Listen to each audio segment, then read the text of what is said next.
Giridih police को नक्सल विरोधी अभियान में एक बड़ी सफलता मिली है।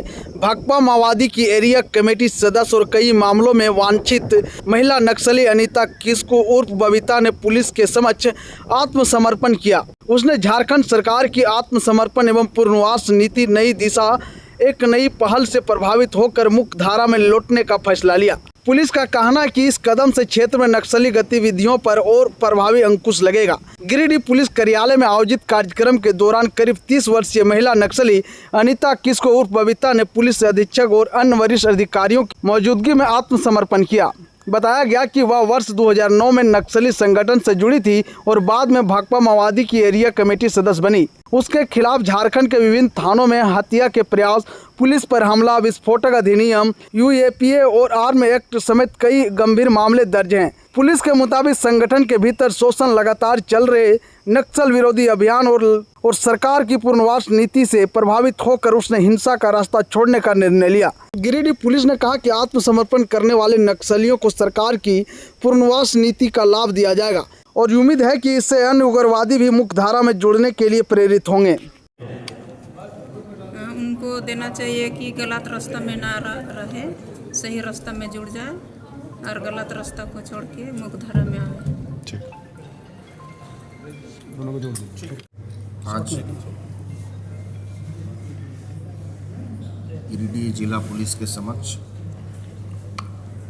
भाकपा माओ की एरिया कमेटी सदस्य अनीता किस्कू उर्फ बबीता देवी, जो कि अजय महतो उर्फ अजय जी उर्फ मोछू की पत्नी है, उनके द्वारा झारखंड सरकार की आत्मसमर्पण नीति से प्रभावित होकर उन्होंने आत्मसमर्पण किया है। इन्होंने नई दिशा एक नई पहल के तहत इन्होंने जो भी सरकार की आत्मसमर्पण नीति है उससे प्रभावित हुए और आज के दिन में वो आत्मसमर्पण कर रही हैं। इनका जो नक्सल इतिहास रहा है वो 2009 से ये एक्टिव रही हैं, काफ़ी छोटे समय से।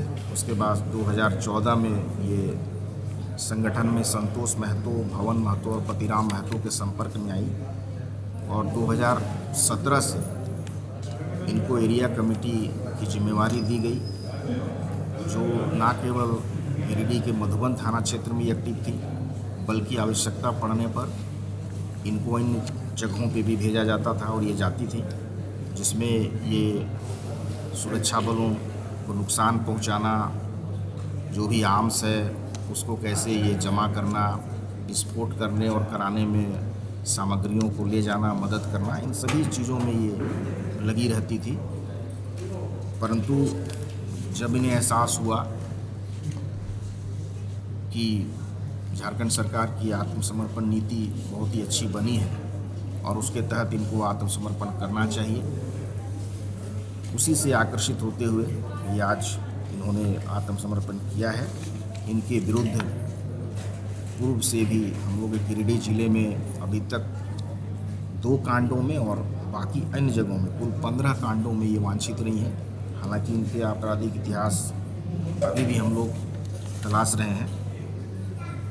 आप लोगों को ज्ञात होगा कि इसके पूर्व हम लोगों ने 2024-25 में 10 लाख रुपये के इनामी नक्सली रामदयाल महतो का और 25-26 में शिवलाल हेम्ब्रम और उनकी पत्नी सरिता हांसदा का भी आत्मसमर्पण हम लोगों के बीच उन लोगों ने किया था।